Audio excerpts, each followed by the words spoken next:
La Fiscalía Nacional dio a conocer que 45 funcionarios de Carabineros y del Ejército han sido condenados por hechos de violencia institucional durante el denominado estallido social, periodo en el cual más de 400 personas fueron víctimas de trauma ocular por la acción de agentes del Estado. Vamos a conversar sobre esto, también del cuarto aniversario y las reflexiones al respecto. Estamos con el exministro de Defensa y expresidente de Renovación Nacional y exdiputado en aquella época, Mario Desbordes. ¿Cómo está, Mario? Muchas gracias por estar en el estudio. Gracias, José Miguel, por la invitación.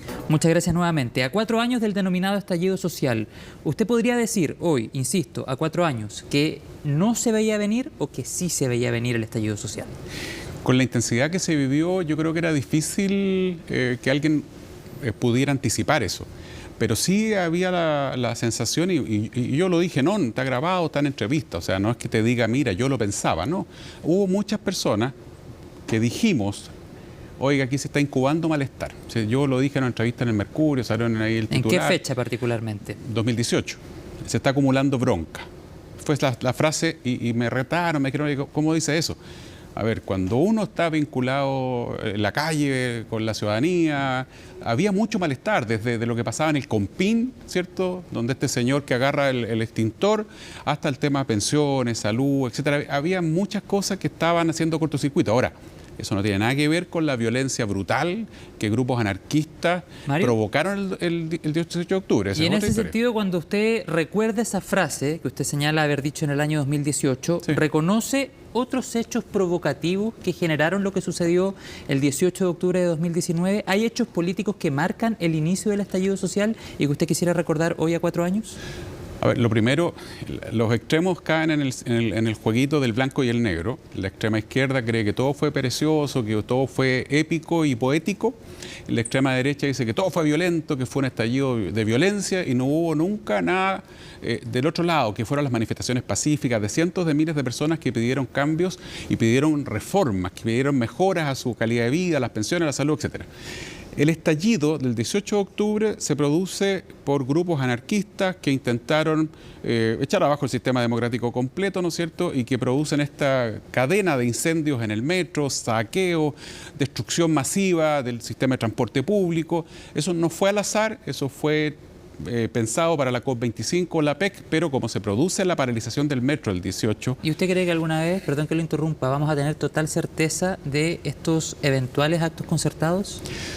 Yo creo que la justicia ayer acaba de decirnos, ¿cierto?, que no se sabe quién estuvo detrás. Yo descarto, por la información que tuve como diputado, como ministro, etcétera, que haya debido a un complot mundial, extranjero. O sea, aquí tenemos grupos anarquistas extraordinariamente bien organizados, de los más organizados de América Latina, comparables solo con Grecia y con Italia, y esos grupos son muy compartimentados. Ellos no tienen un nivel de... El compartimentaje significa que tú no compartes información con el grupito chico del lado. O sea, sabes solo lo tuyo.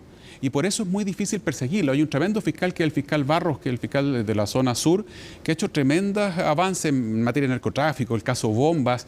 Y si un fiscal de ese calibre, más la PDI, no han logrado dar finalmente con una organización detrás, es por eso, porque es muy difícil de pesquisar.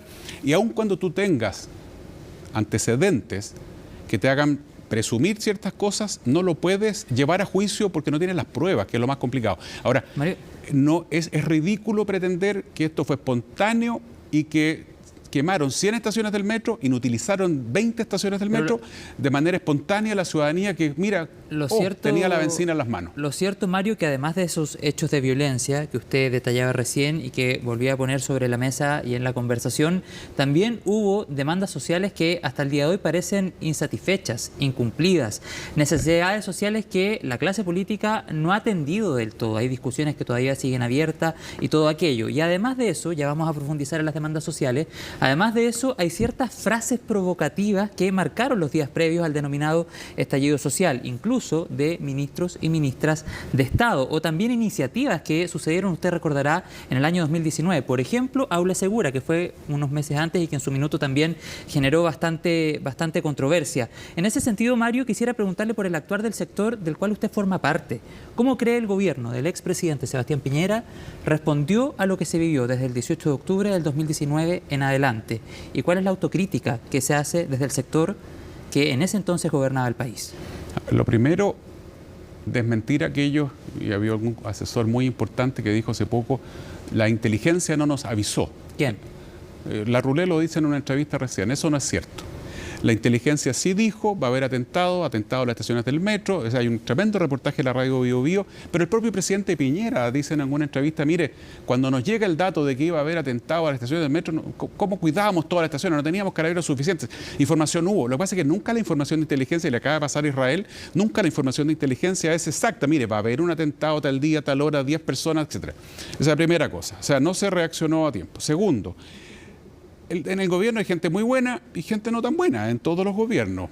Y hay un sector de mi coalición en esa época que, igual que el 2012 y 2013, con las grandes movilizaciones que hubo en esa época, con los estallidos que hubo en Aysén y en Punta Arenas, recordemos que hubo estallidos muy fuertes en Aysén y Punta Arenas, hubo también en la tercera región, la cuarta región, perdón, en Freirina, tercera región. Luego, ¿qué pasa con esta gente que durante todo su episodio dice, no, si el país está perfecto, la salud es la mejor, las pensiones son el mejor sistema del mundo? No reconocen ninguno de los problemas de fondo que llevaron a cientos de miles de personas a manifestarse. O sea, el sistema de pensiones, por supuesto, tiene cosas buenas, pero también tiene cosas malas que había que corregir urgente. Y por eso el presidente finalmente termina llevando adelante la PGU, que es una tremenda obra del gobierno del presidente Piñera, pero no se avanza antes por esta lógica. Pero a su de juicio, que... Mario, y a 4 años, ¿cuáles son los grandes errores que cometió el gobierno del presidente Piñera?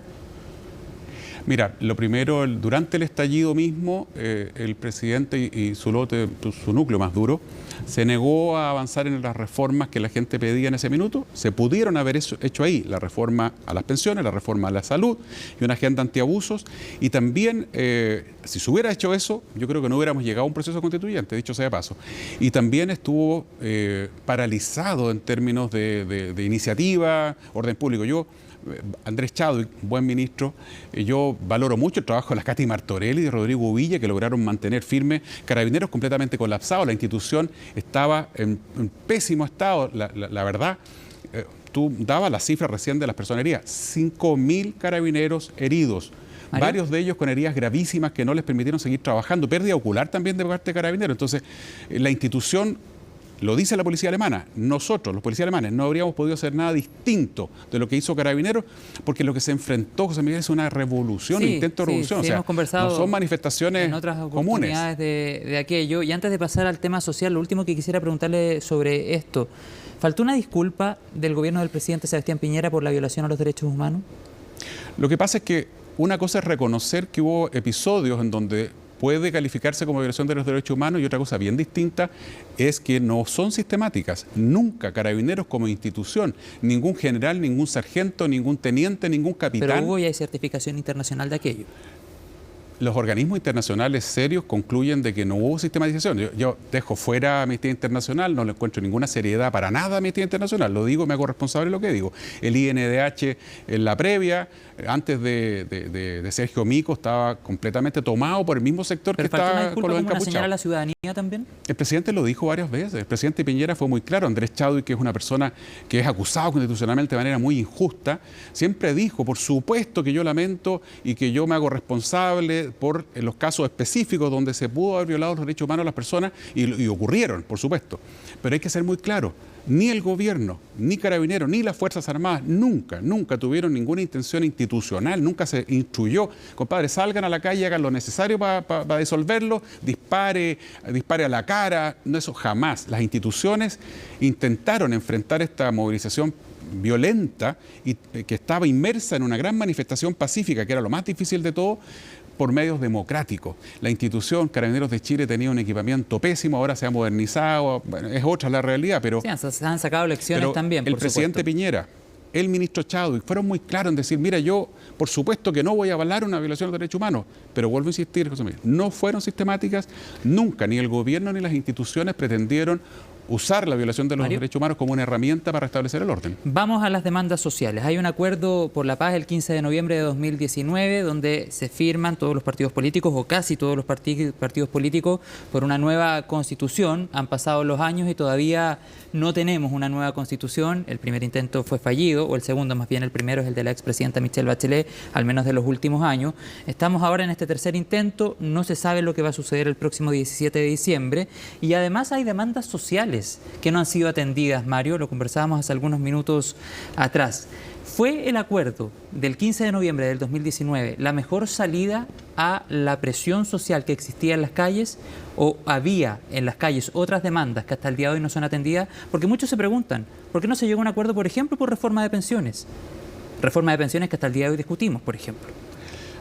Se pudo haber llegado a un acuerdo y estuvieron sobre la mesa y hubo gente muy valiente como Francisco Undurraga y muchos otros, que le planteamos al gobierno llegue a acuerdo en estos temas, pero nos dijeron... Por cosas más concretas en el fondo, sí, a eso reforma me pensiones. refiero. Yo me refiero a reforma de pensiones, me refiero a reforma de salud, que las trabajamos, en el caso nuestro, Renovación Nacional, con los diputados alemanes, con la Fundación Konrad Adenauer, que nos ayudó, pero nos decían esta es una reforma de izquierda.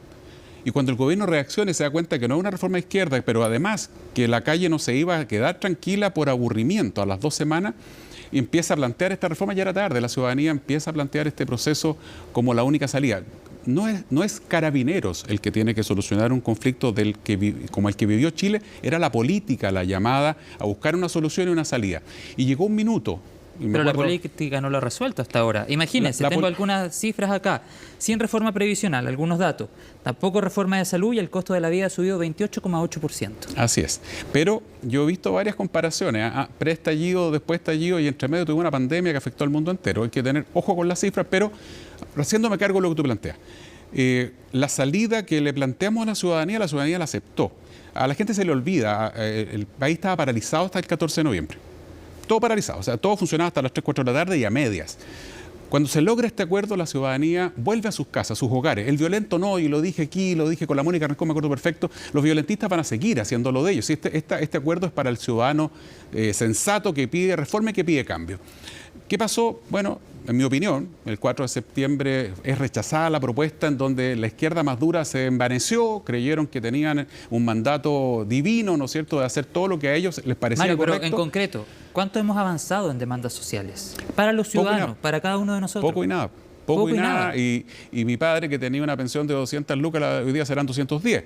Lo que se avanzó es la PGU, que es un tremendo avance que yo creo que hay que reconocer y valorar, pero en reforma a la salud, este gobierno no ha querido avanzar en nada, no quiere, no es parte del discurso del 1 de junio del presidente, no está en ninguna de las prioridades presidenciales. ¿Y la oposición ha tenido la mejor actitud siempre?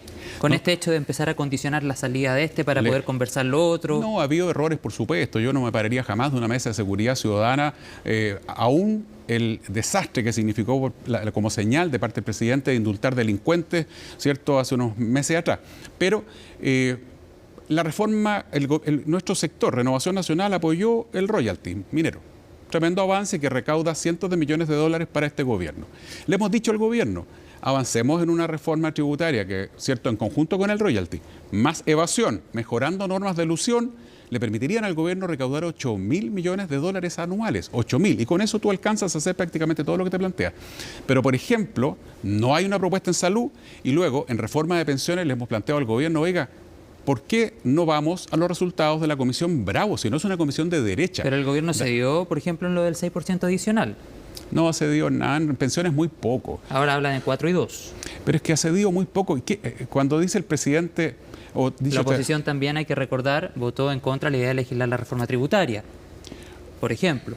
Pasó en el gobierno anterior, pasó en este. Efectivamente, yo nunca he sido partidario de votar en contra de ideas de legislar, pero el gobierno no ha querido moverse de una reforma que es una muy mala reforma.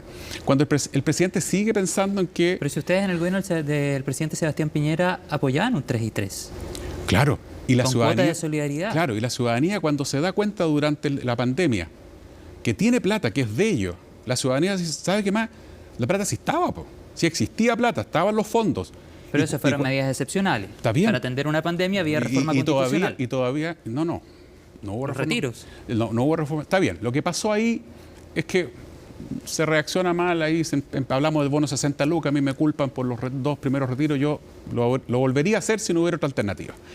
La ciudadanía lo que constata ahí es que es dueño de la plata. Y lo que dice hoy día el ciudadano de a pie, compadre, esa plata es mía. Es mía, ese 6% adicional no viene del aire, es el empleador, mi empleador, el que va a poner en conformidad a mi sueldo un 6% adicional y la gente te está pidiendo, compadre, es mi plata. Salió un estudio de la Universidad Católica, centenares de miles de comerciantes ambulantes que en promedio ganan 1 millón de pesos y no cotizan. A esos comerciantes ambulantes que ganan 1 millón promedio, que no cotizan, le va a financiar la pensión el caballero que gana 500 lucas hoy día, poco más que el mínimo. Lo que pasa es que hay una parte de su necesidad aporte. que atender de los actuales jubilados que ya tienen una mala pensión. De hecho, usted Sí, hablaba, pues, por ejemplo, de lo que pasa con su papá y con nosotros los recursos que él recibe. José Miguel, le hemos dicho al gobierno, hagamos el aporte, construyamos un pilar solidario, haciendo solidaridad con recursos públicos, con impuestos. Y por eso estamos dispuestos a apoyar una reforma tributaria que avance en complementando el royalty, en evasión y en ilusión. Son 8.000 millones de dólares, se alcanza además. No necesitas más para avanzar con los nuevos jubilados. Y te insisto, la PGU, tremenda obra del gobierno anterior, que yo me saco el sombrero, tiene que ser fortalecida también para aquellos que no tenían la base mínima para... Pues. Lo último que le quiero preguntar, Mario, ¿cómo mira al plebiscito de salida el próximo 17 de diciembre? ¿A favor? ¿En contra? Estaba con hartas dudas. Luego de la intervención de Evelyn Matei, y hubo flexibilidad de los que estaban más duros, sobre todo en el republicano, que fueron capaces de ceder en muchas cosas. Hoy día, yo acabo de terminar de leer lo que se está discutiendo ahora en la mixta y la verdad que me cuesta entender que se rechace o que se vote en contra cuando el 90% de lo que se está planteando son cuestiones súper razonables. Uno podrá discutir el 10%, pero nunca una constitución va a ser 100% lo que tú quieres. Siempre hay cosas que no te van a gustar, pero el contexto global es el que tú tienes que valorar. Yo, por lo tanto, y agradezco la intervención de la Evelyn, la flexibilidad que tuvieron distintos sectores, creo que hoy día, en lo personal, yo estaría por aprobar, estaría por a favor. Ya, bueno, vamos a quedar muy pendientes a lo que suceda durante las próximas semanas. Se empiezan a marcar posiciones en un proceso también que ha estado liderado por el Partido Republicano, lo que también sin duda es una señal política, porque saltamos de un extremo a otro en muy poco tiempo y bueno, también todo esto en el marco de cómo se origina este nuevo proceso constituyente. Del catálogo de cosas que planteó el Partido Republicano al inicio, lo que está quedando plasmado es harto menos y bastante flexibilizado. Yo reconozco y valoro también con Antonio Kast que fueron capaces de flexibilizar posiciones y mucho. Eso va a quedar demostrado cuando uno lea el texto finalmente. Bueno, le quiero agradecer la conversación. Gracias. Mario Desbordes, ex ministro de Defensa, ex diputado, y bueno, vamos a ver qué sale para adelante en la carrera política. Yo sé que por ahí hay algunos proyectos, ¿no? Unos planes. Ahí veremos lo que mi señora me dé permiso. Bueno, muchas gracias por la conversación. Que tenga una buena